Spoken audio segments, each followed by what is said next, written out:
All right.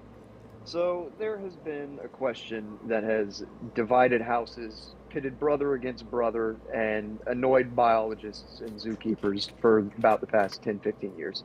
So the question is, who would win in a fight, a grizzly bear or a silverback gorilla?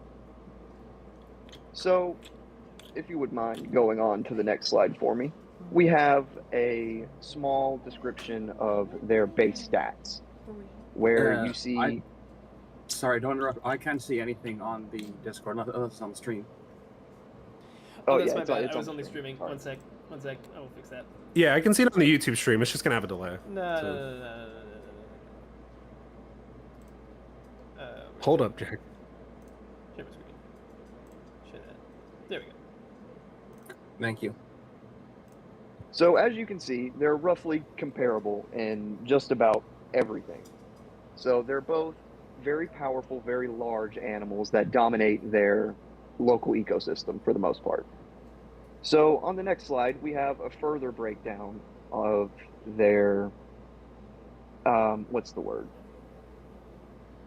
Stats? The metrics behind the metrics behind their stats. So what they're capable of. So if you would go to the next slide for me.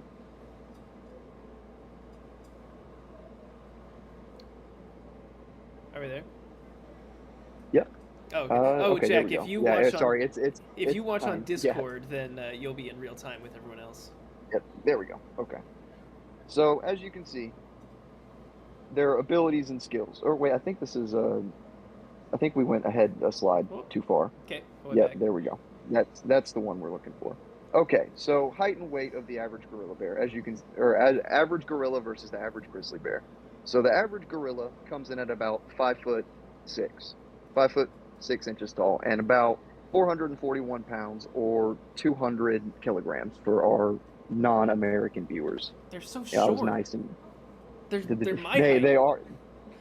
They are rather short fellas. And as you can see in comparison, we see grizzly bears.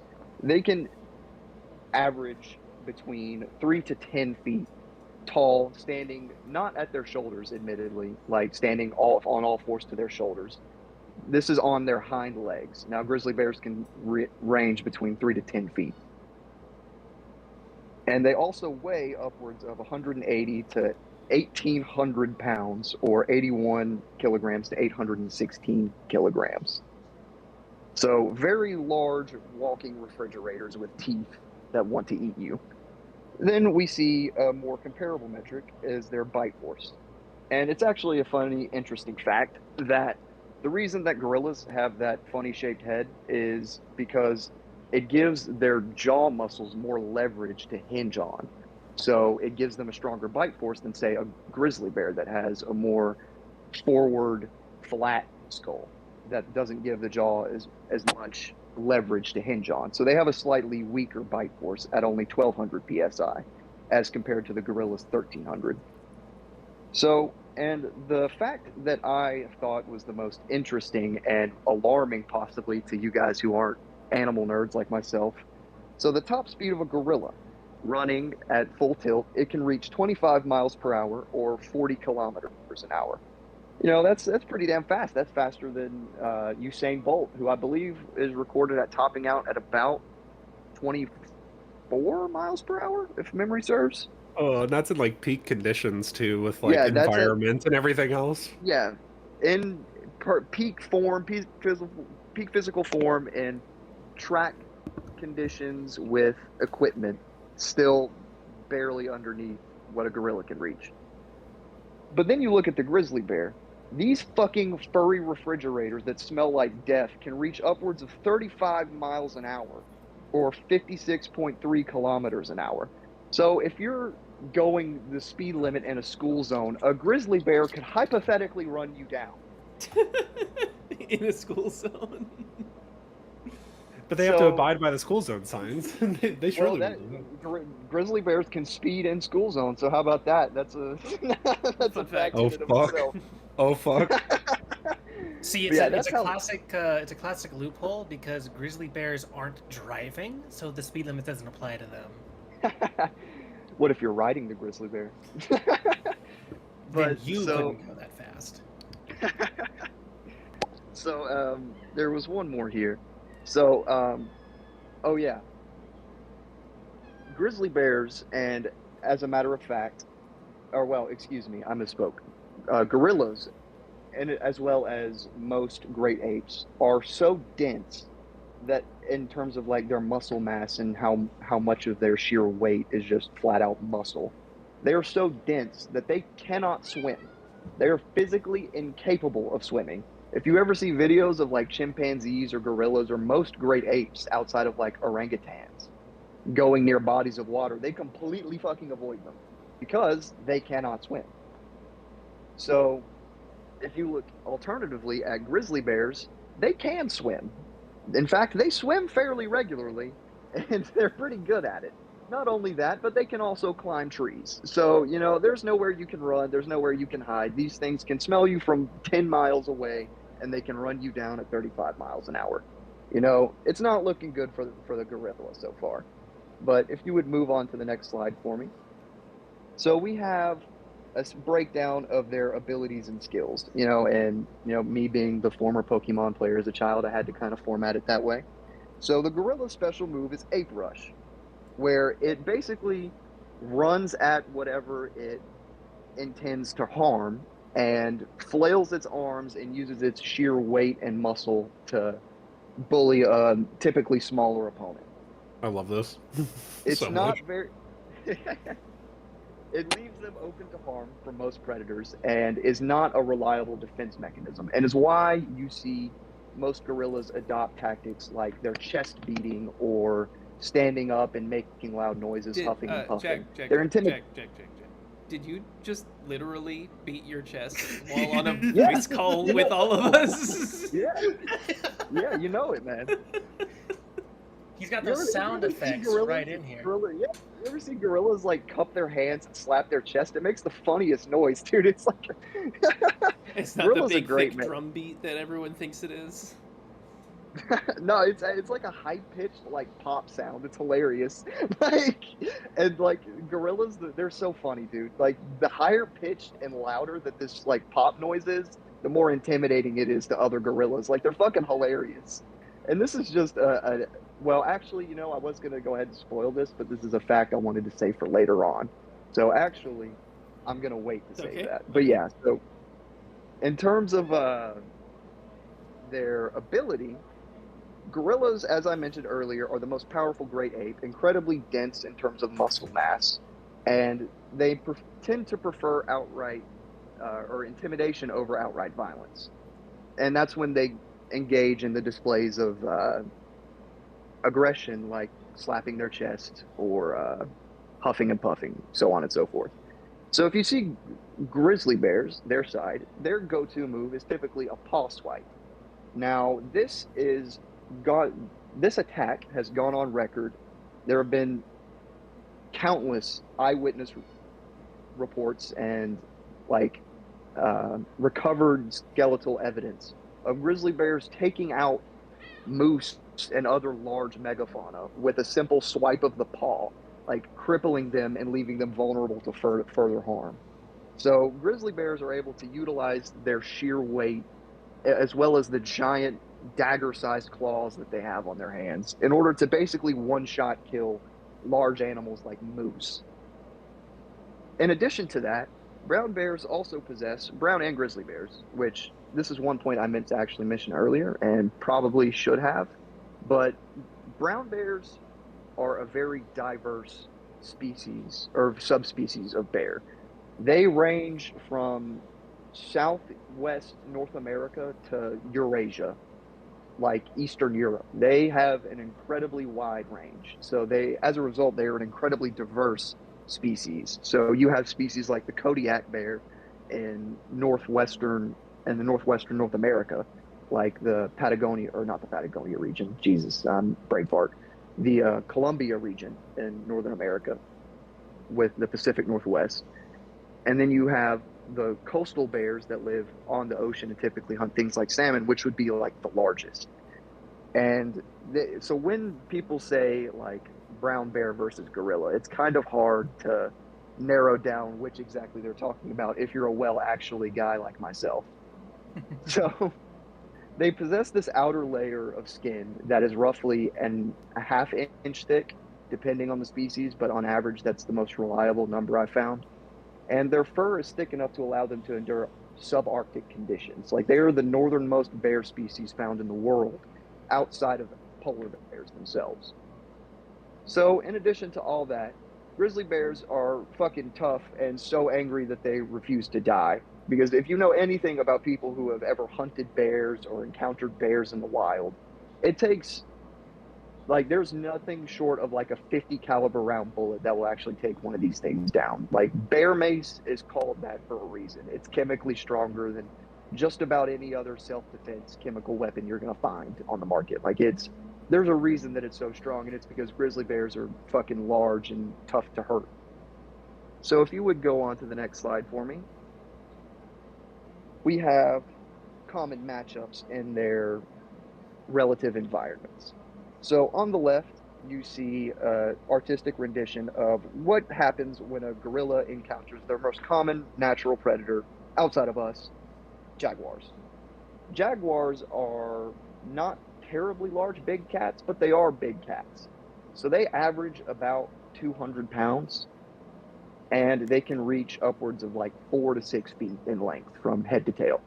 So they're not super huge, but they are larger cats, and they regularly hunt gorillas, like with regular frequency. Like, there's commonly found like skulls of gorillas with 2 puncture wounds that are anthropologists and zoologists recognize immediately as like big cat wounds, because those are like signature like bite locations, and the hole size matches perfectly to the size of their canine, so on and so forth.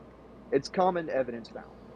So, alternatively, there isn't really a range where brown bears or grizzly bears see anything even really remotely similar to a jaguar or a big cat. I guess the closest thing would be like a mountain lion, but that's not really a fair comparison. I mean, bears kind of fit into the same category of the food chain as a jaguar or a big cat would. If you would think of a bear as an even bigger cat. True, but I use the Pokemon analogy. I'm thinking of this as like a college football analogy, where it's like common matchups. You know, I played this team, you played this team. Who played better against them?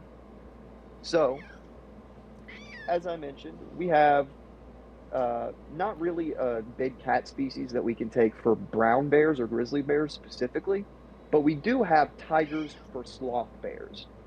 Now, just as a bit of context, sun bears are one of the smaller bear species. They aren't tiny, but they're about the size of the American black bear. So if any of you guys in the chat or any of viewers are familiar with them, they're about 3 feet tall at the shoulder.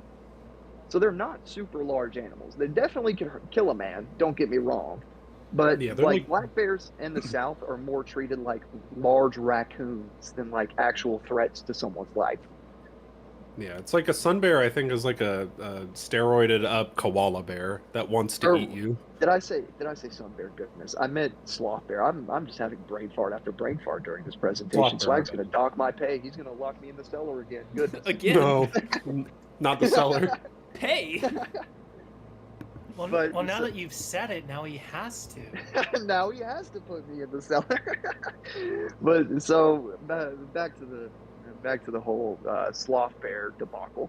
So they are about the size, as I mentioned, as like American black bears. They aren't super large animals, but they have the generational trauma of living in the same environment as animals like the Asian elephant and fucking Bengal tigers. So, you know, they have plenty of shit in their environment that can kill them pretty easily, and wants to kill them even. And there is actually a recorded instance of a sloth bear killing a tiger in the wild, not like human motivated. Like this sloth bear just was built like that, apparently. So they're in their common matchup. A smaller bear fares better against a bigger cat than a gorilla does in their ecosystem.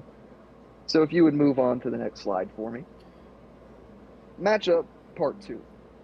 The next common predator that they have with each other is humans, of course.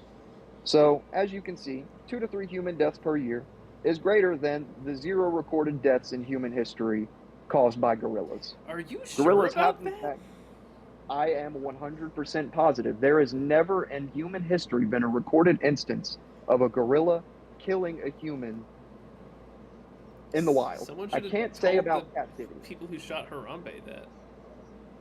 It's not the wild. It's not a fucking zoo.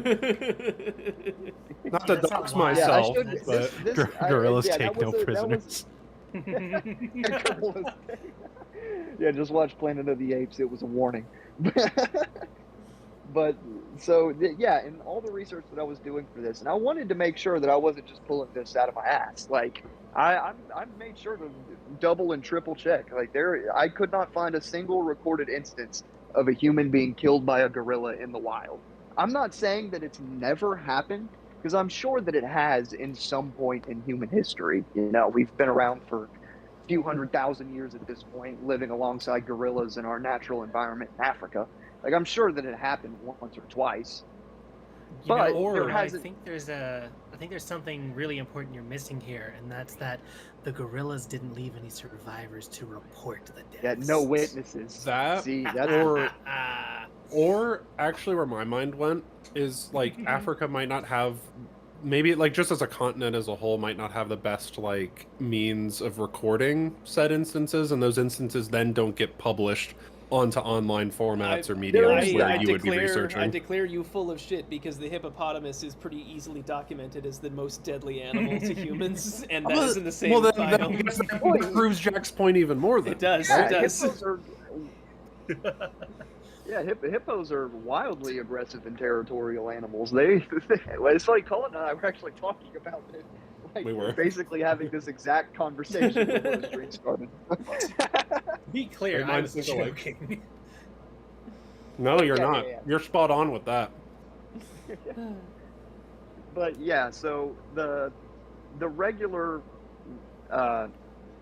human deaths that are caused, or at least semi-regular human deaths that are caused by grizzly bears, at least one thing that is to consider for that number in particular is that grizzly bears' native range, if you would go on to the next slide for me, is much reduced compared to what it was historically in the past couple hundred years.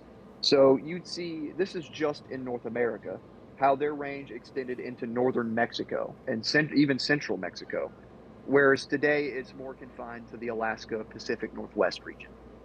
And I mean, to be fair, gorillas have suffered a similar reduction in habitat, where the green, I believe, in that image is supposed to represent the historic ranges of grizzly bears, and all of the orange, yellow, and blue colors. Yeah, highlighted areas represent where they are found commonly today. And I believe they still can be found in some of those green areas, but it's more like those would be gorillas in migration, like moving from one place to another. Like that wouldn't be where they permanently nest and have their young and things like that. But so both of them have equally suffered under deforestation and habitat loss. So both of them have severely reduced numbers. And this is just one bonus little tidbit that I thought I'd throw in there, because I thought it was interesting as I was researching for this. So Titus, the Genghis Khan of gorillas, is one of the funniest gorillas that I found. There's funniest single gorillas that I've ever read about while researching this video. So he has sired it is recorded that he sired more than children than any other gorilla in recorded history. It's estimated that he had at least 20, and is responsible for, I believe, somewhere around 5% of all young gorillas that are found in the wild today, like some ridiculous percentage like that. This wasn't in captivity. He just boned this much naturally. Yes, this was a wild gorilla that naturally rose through the ranks to become the head of his troop, had more than 20 kids, and is now believed to be responsible for 2 to 5% of the gorillas in his local area. It's insane. Like I said, he is the Genghis Khan, or Genghis Khan, excuse me, if I want to be historically accurate, of gorillas.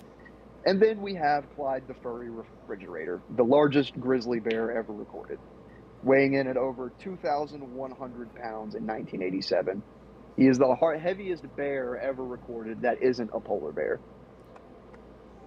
So, again, fucking insane. When you take all of this into account, the obvious victor is, of course, the grizzly bear, my boy Boog here. Not to say that I don't love gorillas. You know, I'm as much fan of the next guy of the funny noise they make when they slap their chest. You know, it's real cute. You know, and another fun fact that I actually neglected to write down in the presentation that I meant to mention there is that gorillas, their mating habits. I'm not going to get TMI here, I promise. So, one neat thing about them culturally is that gorillas tend to prefer more gentle, kinder male gorillas as opposed to the more violent, assertive male gorillas that will abuse and be violent towards young. There are obvious hypotheses like, oh, they believe that these gentler, kinder gorillas will be better fathers for their young, especially since gorillas have such an organized patriarchal society, especially compared to other apes. So, but that was one thing, or one factor that I knew going into this that I knew I had to mention, that gorillas are actually gentle giants. They're lovers, not fighters. This isn't like they're vegan gym bros is all they are. They're not like all of their defense mechanisms basically are built towards like making people want to fuck off and not want to mess with them. They don't really actually engage in that much violence. Now, when you see like chimpanzees, those motherfuckers are little psychos. They are like actual sadistic freaks. Like they're like enjoy violence just for the sake. Gorillas apes strong together. Yeah, apes strong together. Whereas gorillas are basically, as I mentioned, vegan gym bros. Like they don't want to hurt anyone. They're too nice. And as I mentioned earlier, there hasn't been a recorded instance of them killing a human being in the wild ever. So yeah, that is wild. I think I had assumed that just about every animal on Earth had at some point gotten a W over humans. No, this is a completely serious fact. Orcas had never been recorded attacking humans in the wild until like a year or two ago when they attacked a fucking billionaire's yacht. Completely serious. Orcas are class allies. That's all I'm saying. No comment. Happening. Yeah, don't ask how many jobs an orca has had. Yeah, they're full on like scholars of dialectic materialism. They understand. They know. Thank you, Jack, so much. I had been waiting for that one for quite a while. I think, I don't know. I still want to say that a gorilla could beat a small. Thank you. I still want to say a gorilla could beat a small grizzly bear, but I don't know if that's based in. It's the claws. It's the claws. I mean, like the claws just are literal knife hands. Like, they and I wasn't exaggerating when I said they have basically daggers for claws. I didn't put a picture on here, but I will. Don't worry. They're like seriously 4 to 5 inches long, depending on the bear and species. Like the black bears obviously have shorter claws. It'll be like 2 to 3 inches. But the larger, like Kodiak bears, those things can seriously be like 6 to 7 inches long, even. And Jack, what is your qualification for declaring a victor here? Basically, every one of those categories that I mentioned, bears had the advantage. So no, I mean you specifically, your qualification. Oh, my qualification? I'm autistic, and my special interest is animals. It reads. Fact. Not like a natural history major in college or anything like that. No, so funny story. I actually had an ecology professor in uni ask me what my major was because I was doing so well in his class. He wanted to see if I would be like a bio major or like an environmental science major or something like that. So he asked me, like how you're doing really well in my class. How are you at math? Because you could seriously get like a biology degree or something like that. So I told him straight up, yeah, I suck at math. then that was when he was immediately like, oh, then maybe a STEM major isn't for you. And I just had to agree because I knew. There's a reason I'm a history major and not a zoology major or biology major. Unfortunately. As cool as those things are. I suck at math. Me too. It got me fired from my first job. Tyler, will you please cut the recording? I'm glad you Sorry, I'm watching appreciated that Soprano picture. edits. My skinny soy baby gorilla versus the Chad grizzly bear. Yeah, thank you for your assistance with the presentation. Oh, Skippy. always. I hope it wasn't a disappointment. No. I love hearing about all this stuff. Your original. Here's a fun fact for everyone who is watching. Jack's first ever presentation, Animals 2,000 years ago, was demonetized for quite a while, and I really don't know why. But last I checked, it is still demonetized, and we haven't gotten an answer. But Cocaine Airplanes got remonetized for some reason. Yo, really? Yeah. Cocaine is legal now. After how many years? Cocaine is now. 3 years, I think. Damn it, we haven't been doing this for that long. No shot. Yeah, we have. I've been doing it for time about flies. a year before I started with the team. Well, off and I on. think so. I'm looking. Off and I'm on. pretty sure it No, I'm was. so That sounds consistent. We've right. had streaks there. Yeah. Because remember, I just hit 2 years, and I'm pretty sure y'all were doing it before I was here. Very first. All right, Cocaine Airplanes, March 9th, 2023. Okay, so it's only been 2 years. Still a long time though. But yeah, that is monetized. Where is it? Animals 2000. That's hilarious though. Is not. Funny prehistoric birds, not a fucking chance in hell. How dare you? But cocaine airplanes? they Yeah, don't fuck even- it. Why not? They don't even show me what the problem is. It just says this video has been confirmed by manual review to not be suitable for most advertisers. Is it because you were talking about people dying? I just don't know. Dog. We already know how I YouTube talked works. about hypothetical people 200,000 years ago dying to wild animals.